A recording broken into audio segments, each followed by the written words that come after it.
Thank you. Thank you very much. Thank you. Mayor? All right. Thank you. Thank you very much. Thank you. Thank you very much. Thank you very much. Thank you. Thank you. Please be seated. Thank you very much, ladies and gentlemen. It's wonderful to see all of you here. I thank you for coming. I want to apologize for our lateness, but I have, as you might imagine, had to spend a little extra time this morning on events around the world, which have required me to be on the phone, and it pushed our schedule back a little bit. I thank you all for waiting. I'd like to particularly acknowledge in the crowd today, once again at the beginning, the Secretary of Energy, Hazel O'Leary, who has done a lot of work on the project that we're here to announce. I see Congresswoman Pelosi, Congresswoman Anna Eshoo, Congressman Tom Lantos here, the Mayor of Oakland, Elihu Harris, and I know Speaker Brown was here. He may have had to leave. Is he still here? I want to thank, too, some members of Congress who are not here who worked very hard on this issue, Senator Boxer and Senator Feinstein and Congressman Dellums and Congressman Stark. The president of Stanford is here, Gerhard Casper. The SLAC director, Bert Richter, and the Stanford chairman of the Board of Trustees, John Friedenreich. And the Cypress Freeway Area Council member, Natalie Baton, is here, and there are others here, but I wanted to acknowledge them because they will be affected by some or all of what I have to say today. I spent a lot of time in California during the presidential campaign, and I said if elected I would come back and that I would remember what I saw and what I learned.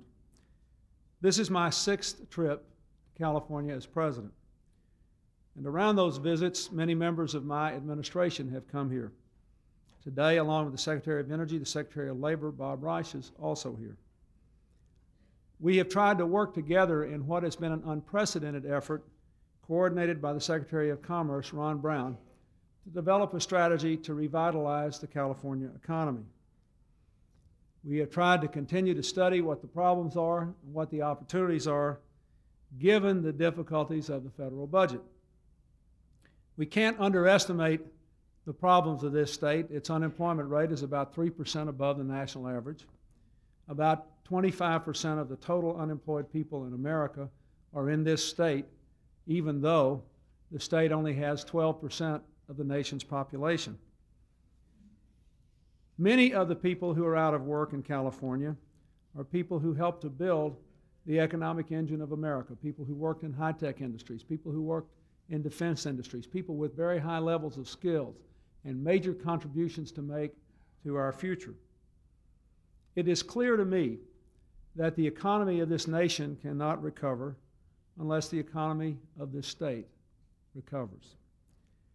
And it is also clear to me that if what we are doing here works, it will really change the nature of what a president's job is, because it is perfectly clear that as we move into the 21st century, the sweeping global economic changes which will affect our country will over time affect one area more than another, inevitably. That has clearly been the case for the last 15 years. So that what we try to do today for California is what we may be doing tomorrow for the New England region, or for the South where I grew up, or for the Midwest. We are going to have to focus on the fact that not every set of economic changes will affect every part of this country equally. And that is what we have tried to do. Just in the last 7 months, we've worked on getting more infrastructure money to Southern California. The biggest infrastructure announcement that has been made so far in this administration was around $1 billion for a project in the Los Angeles area. We have worked very hard on trying to change the tax laws in the way that will benefit all of America, but will especially benefit the high-tech industry here, increasing the research and development tax credit, having a capital gains tax for people who invest their money in new businesses, especially in high-tech areas, changing some of the real estate tax rules in ways that will revitalize the incredible depression that California as well as South Florida and New England have had in their real estate industry. A lot of these things have been targeted to have a significant long-term impact on this state. I have to say that as hard as we are working, I think all of you know that these problems did not occur overnight, and they cannot be turned around overnight. And there is no way that there's going to be a single government spending program that will do it. We should have strategies that target the investment of our government in ways that are likely to produce other investments and create other jobs and other opportunities. That's why I am particularly hopeful that the empowerment zone legislation that was adopted by the Congress in the economic program will lead to the selection of one or more sites in California that will prove that we can get private investment capital back into distressed areas in this country, both urban and rural. There is not enough government money with the kind of debt we've run up in the last 12 years to solve all these problems, but they cannot be solved without government initiative and new and different kinds of partnerships like the ones we're here to announce today. We can't be, in other words, hands off, and we can't do it all on our own. Let me tell you the things I want to focus on today.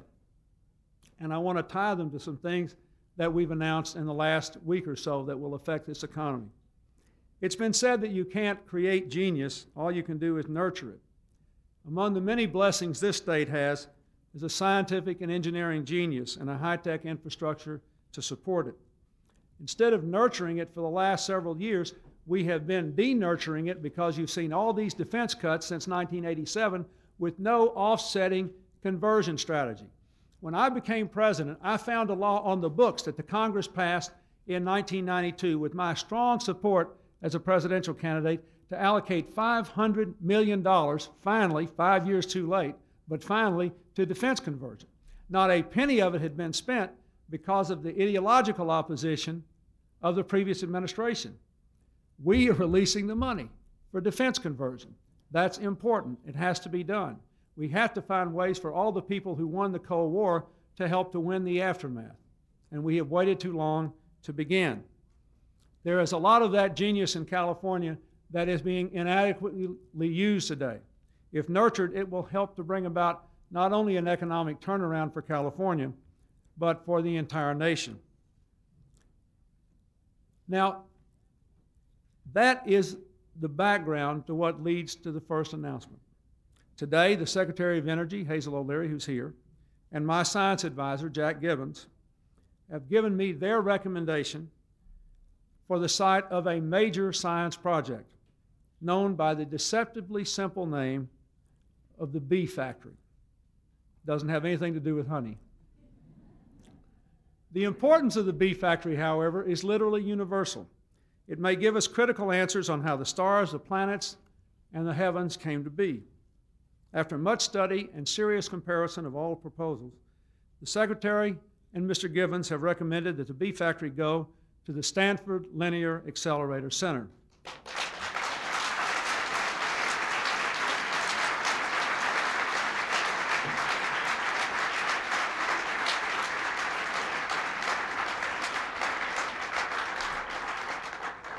There was strong competition for this project by scientists who have worked in this area for literally years, people whose contributions have and will continue to be outstanding. The bee factory is a $240 million international project to create an electron-positron collider. Can you say that? Sounds good. For studying the underpinning of all science, the relationship of matter and antimatter. It will involve hundreds of scientists and build on decades of previous research at the Stanford facility. In that same spirit of encouraging innovation as a path to prosperity, we are also moving forward with the administration's Technology Reinvestment Project. This is a part of our general effort to convert from a defense to a domestic economy. The program is designed to support defense conversion by taking proposals and providing matching public funds to private funds from all over America. When we put out the proposals, we had an overwhelming response. Over 2,800 projects with about $8 billion worth of proposed investments. 1/4 of them came from the state of California, the state with 1/4 of the unemployed people in America. an interesting parallel. Soon, we will be announcing the winners of the first round of technology reinvestment proposals for about $500 million. I'm happy to say that not long ago we reached agreement with the Congress to add to next year's projects another $300 million, which will mean that next year we'll have even more money for these projects than this year. The Silicon Valley has been like a cradle for dual-use technology. For example, the Trimble Navigation Company developed a technology used to navigate our tanks in the Gulf War, and now it's adapted to navigate ambulances. This month, when we announce the matching grants, you will see that many of the leading contenders are in California, on the merits, companies that need to have the opportunity to move from where we were as an economy to where we have to go. I'm also pleased to be able to announce today some help for California on another front, an area we must target for further action: urban development. The Department of Housing and Urban Development today is announcing the awarding of grants totaling more than $100 million to California, here in the Bay Area and in Southern California. About a fifth of the money is aimed for Los Angeles County. These funds will go toward housing subsidies for the working poor, housing for the elderly, the disabled, and for public housing.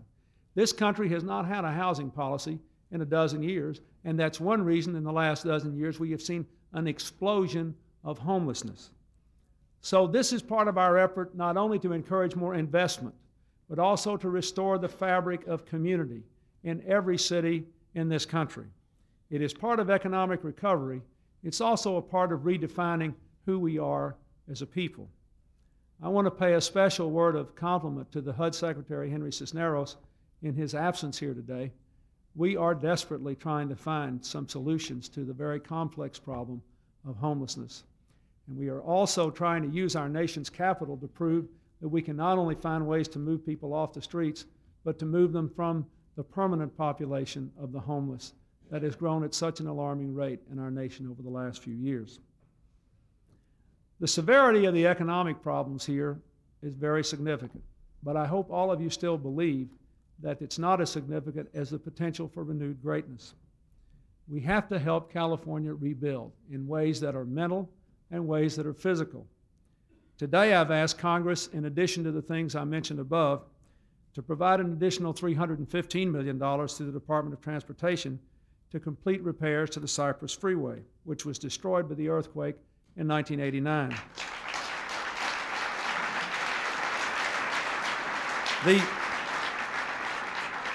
This request clears the way for Congress to allocate money California needs and, in my view, is entitled to restore this vital link to the East Bay. And it is the kind of thing that we need to be focusing on. You can't rebuild unless you have the materials to rebuild. Finally, let me say that in trying to help the California economy, we've also targeted increasing trade opportunities. When we can no longer count on the Cold War to increase high-wage jobs, we know that we can count on increased trade to do it. A significant percentage of the net new jobs coming into the American economy in the last 5 years have come from increasing trade to the Pacific region, increasing trade in Latin America, increasing trade in other parts of the world.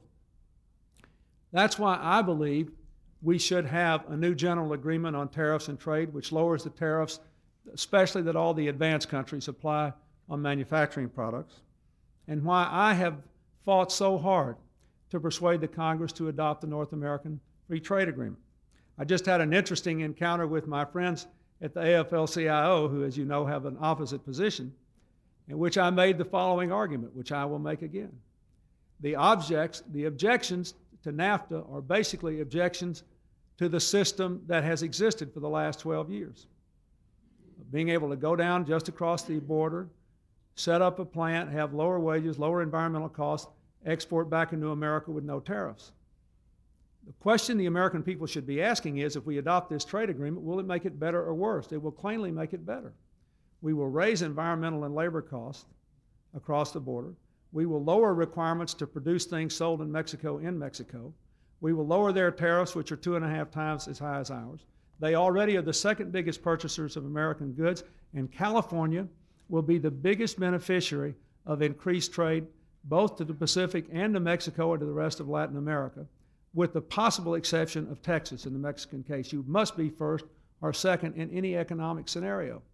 So my argument is we ought to adopt this deal because it'll make the problems better than they are, and it will create vast new opportunities. And it also opens the door to expanded trade on similar terms with the whole rest of Latin America, the second fastest growing part of the world, where no one expects investment will lead to renewed trade back to America and the loss of American jobs.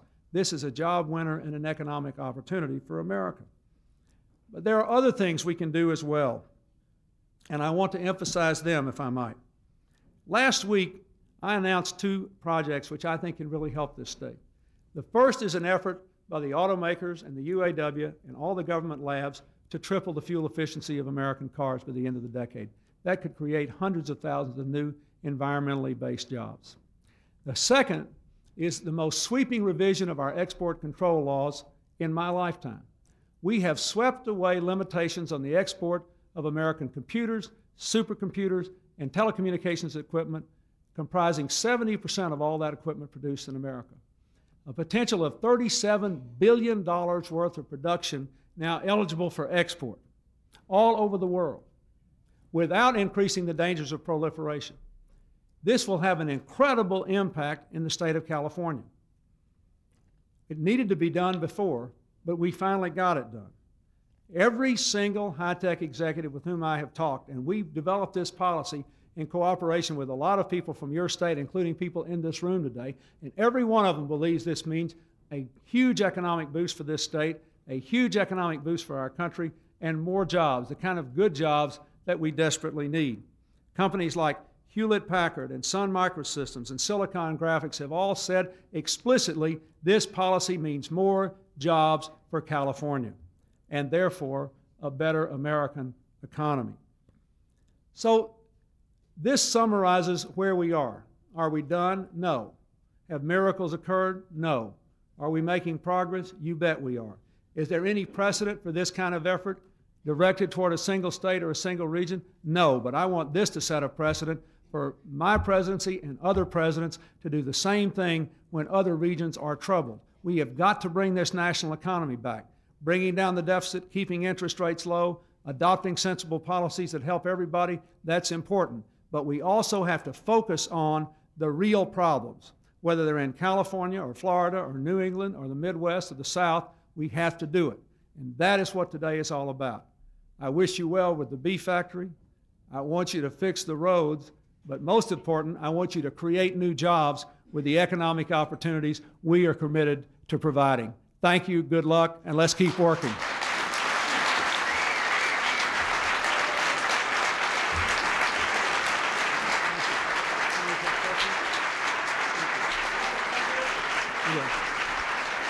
Thank you.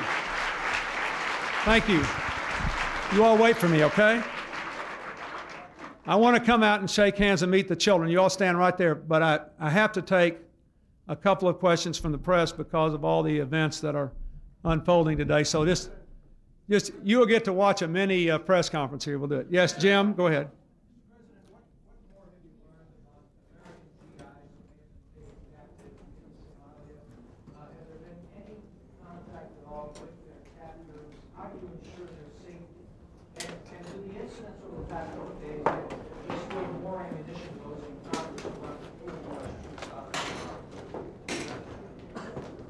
Well, you asked me about 4 questions. Let me try to answer them. First, we do have some troops who are missing, a small number. 1 or more may have been captured. We have issued the sternest possible warning that American troops captured in the course of doing their duty under international law for the United Nations are entitled to be treated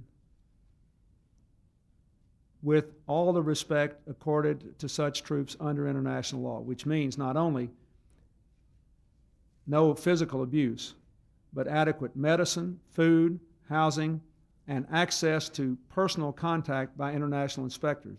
We are pursuing all of that even as I speak. We have also issued the sternest warning that if anything happens to them inconsistent with that, the United States, not the United Nations, the United States will view this matter very gravely and take appropriate action. Now, let me go on to the second question. I think it has become clear that our forces have been subject to greater risk in the last several weeks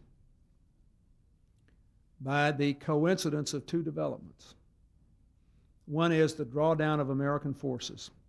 We used to have nearly 30,000 troops in Somalia. We're now down to 4. And part of the agreement we made with the United Nations to terminate our involvement. We have been replaced by the forces of other countries who are, I think, doing their best under the circumstances to man their various positions, but are not as able to be part of a coordinated effort to protect our forces that are still the front line of defense of the policy of the United Nations. The second is, I think, ironically, the fact that the UN mission largely succeeded in stopping the hunger and the starvation and the death from disease and the total chaos, so that the hospitals and the schools were open and people could sleep in peace at night. And that created a circumstance in which people, forgetting how bad it was before, could be stirred up for some political activity, at least in one part of Mogadishu. So those two things have happened.